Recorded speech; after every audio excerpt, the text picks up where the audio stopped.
Amžinybės tyla.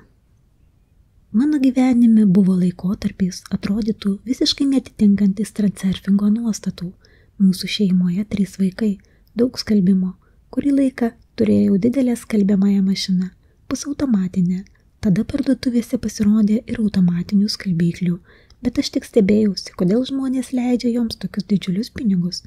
Pirma, mano skalbyklė ir taip gerai skalbė. Tiesa, vandenį į ją reikėjo pilti per kiekvieną operaciją ir nekartą vanduo išsiliedavo per kraštus, kai išeidavau iš virtuvės ir palikdavau žarną be priežiūros. Be to, buvau tikra, kad automatiniai niekada neturėsiu pinigų. Tokios skalbyklės tada kainavo 7-10 tūkstančių rublių, o mes įstengėme sutaupyti tik po 3 tūkstančius, bet ir šitie pinigai buvo skirti kitoms reikmėms. Ir štai mano mašina sugedo, o vyrui nepavyko jos sutaisyti. Kartą rankomis išskalbiau visos šeimos lovos skalbinius, kitą kartą labai pavargau ir mes nusprendėme, kad vis dėlto reikia pirkti naują skalbyklę. Gamykloje, kur mes dirbome, buvo parduotuvė ir mums davė skalbyklę už mūsų atidėtus 3000 rublių ir po kartą skirtingais mėnesiais išskaičiavo iš mano ir vyro algų po 2000 rublių. Kai įsigijome automatinę skalbyklę, joje išskalbiau skalbinius ir supratau, koks tai patogumas ir palengvinimas. Nevizualizavau jokios skaidrės, pinigų neturėjau, viską dariau priešingai nei jūsų knygose, bet savo tikslą vis dėlto pasiekiau. Kaip tai paaiškinti?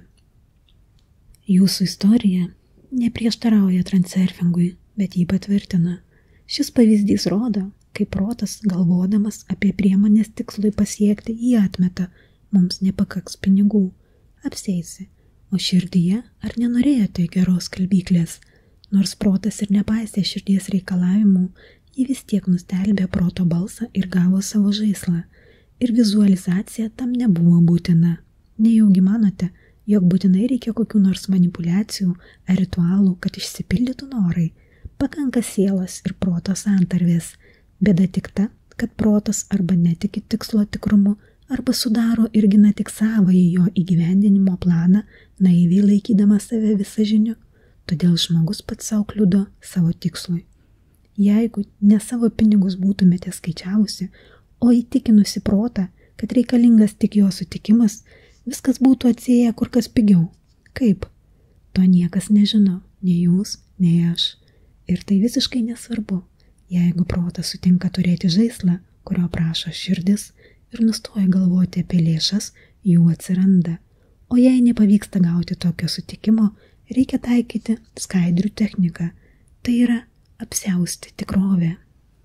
Kaip matote, ir vėl turiu kartoti tą pačią mintį, nors apie tai ir knygoje parašyta, ir naujienlaiškiuose nekartą buvo kalbėta, magijos paslaptis labai paprasta, ji paviršyje ir nesidangsto stebuklingais ritualais, bet žmogus dėl savo kasdienės pasaulėžiūros niekaip negali suvokti šios paprastos tiesos, todėl jo norai nepatenkinami, o svajonės neišsipildo. Dėmesio sutelkimas materializuoja galimybę, o jų variantų erdvėje begalinė daugybė. Jūs siūlote slysti gyvenimo linijomis horizontaliai, o ar yra galimybė slysti vertikaliai į praeitį arba ateitį? Jei kelią materialiojo įkūnijimo nueitą variantų erdvėje laikysime persuktą kino juostą, jūs negalite grįžti į tuos kadrus, kurie jau prabėgo. Kitai būtų pažeisti priežasties ir pasekmės ryšiai, bet pakliūti į praeitį kitoje, dar nematytoje kino juostoje teoriškai įmanoma. Kaip tai padaryti? Praktiškai nežinau.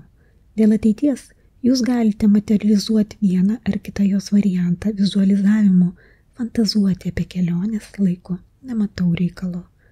Ar yra galimybė kaip nors vizualiai kontroliuoti, veikia ketinimas ar ne? Ar tai galima daryti tik transakcija? Transakcija leidžia pamatyti patį poslinkį variantų erdvėje.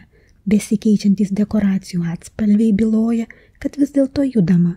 Šis fenomenas išsamei gvildenamas knygoje Realybės transurfingas. Antroje knygoje Obuoliai krinta į dangų aprašytas dar vienas labai įdomus reiškinys.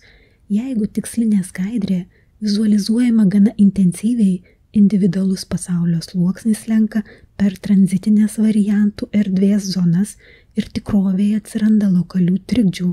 nutinka kas nors neįprasta. Stiprus minčių energijos impulsas daro juntamą poveikį tikroviai ir joje, kaip vandenyje, atsiranda ratilų. Pavyzdžiui, staiga sutinkame daugybę keistos išvaizdos žmonių. Štai tokius reiškinius galima stebėti tik vizualiai. Žinoma, visada svarbiau matyti ne veiksmą, o rezultatą, bet pasaulio veidrodis reaguoja vėluodamas, todėl savo akimis stebėti, kaip vaizdas išryškėja, neįmanoma. Tik sapne įvykiai rutuliojasi sparčiai, plastiškai reaguodami į sapnuotojo minčių eigą, jo būgštavimus ir lūkesčius. Tikrovė, kitaip negu sapnas, inertiška ir derva. Galima sakyti, kad tikrovė tas pats sapnas, bet tik pusiau. Kodėl?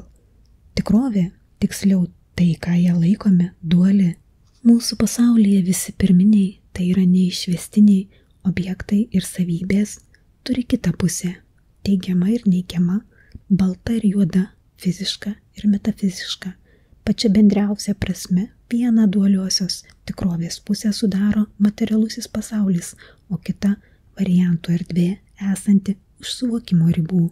Štai toje antrojoje dualiojo veidrodžio pusėje glūdi ištisa amžinybė, ten yra visa, ko materialiajame pasaulyje nėra, bet galėjo būti. Mūsų erdvės ir laiko begalybės sampratos apsiriboja tik apžvelgiamų materialiojo įkūnymo trajektorijos potencialų variantų erdvėje ruoštų. Kitoje dualiojo veidrodžio pusėje žmogaus gyvenimas prabėga sapnuose, ten nėra nieko neįmanoma, o čia šiapus yra tai, ką įprasta laikyti tikrą tikrovę, bet žmogui turint omeny jo galimybės daryti poveikį įvykiams tiek ten, tiek čia, tas pats sapnas. Metafizinė ir fizinė tikrovė skiriasi tik pastarosios inertiškumu. Virtualiai galimybei įkūnyti reikia laiko tarpsnio, per kurį amžinybė tyli, atrodo, kad nieko nevyksta. Todėl žmogus įpratęs matyti žaibišką reakciją į savo veiksmus, daro išvadą, kad nieko ir neišeis. Tad sapnas tęsiasi ir tikrovėje, nubudęs iš miego žmogus tebėra aplinkybių valdžioje. Kaipgi nubusti sapne nemiegant?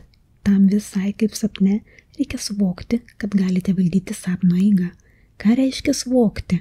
Ogi tiesiog išaiškinti savo protui, kad tai įmanoma.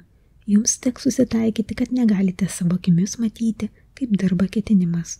Rezultatą pamatysite vėliau, bet tik su sąlyga, kad sutiksite veikti aklai. Reikia atsižvelgti į materialiosios tikrovės inertiškumą ir gana ilgai nuolat fiksuoti dėmesį viena linkme.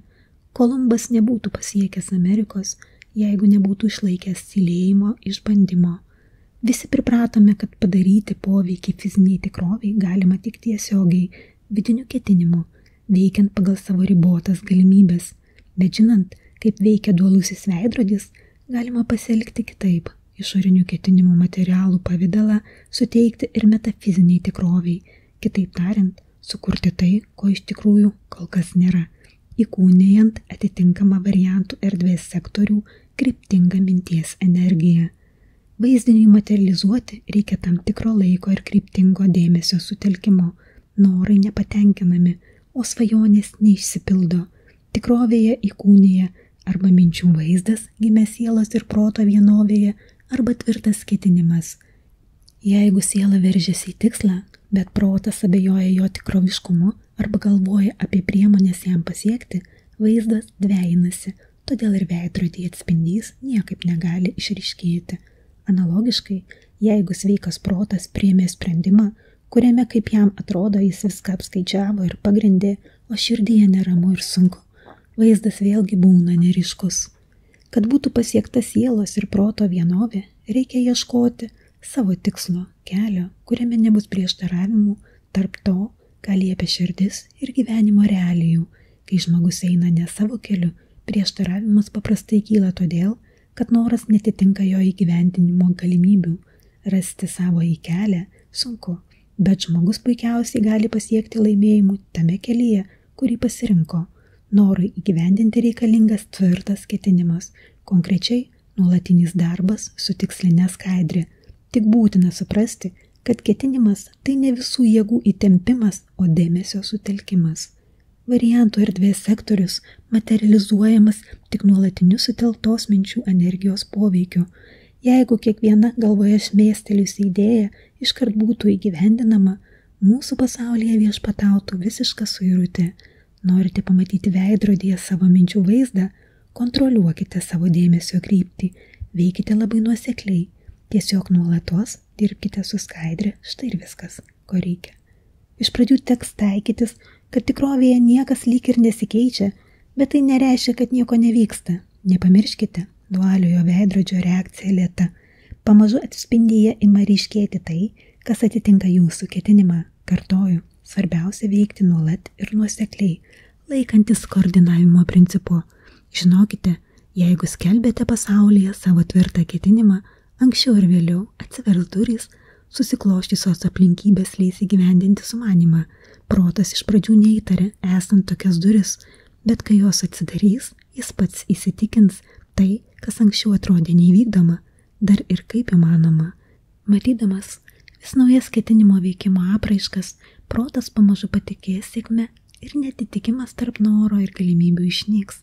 Vaizdas susifokusuos, o tikrovės veidrodyje ims ryškėti trokštamo tikslo bruožai.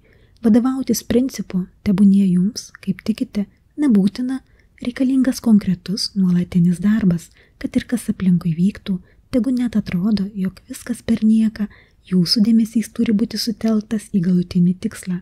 Kai pamatysite apčiuopiamus poslinkius, rasis ir tikėjimas, bet iki tol, kurį laiką teks eiti užrištomis akimis.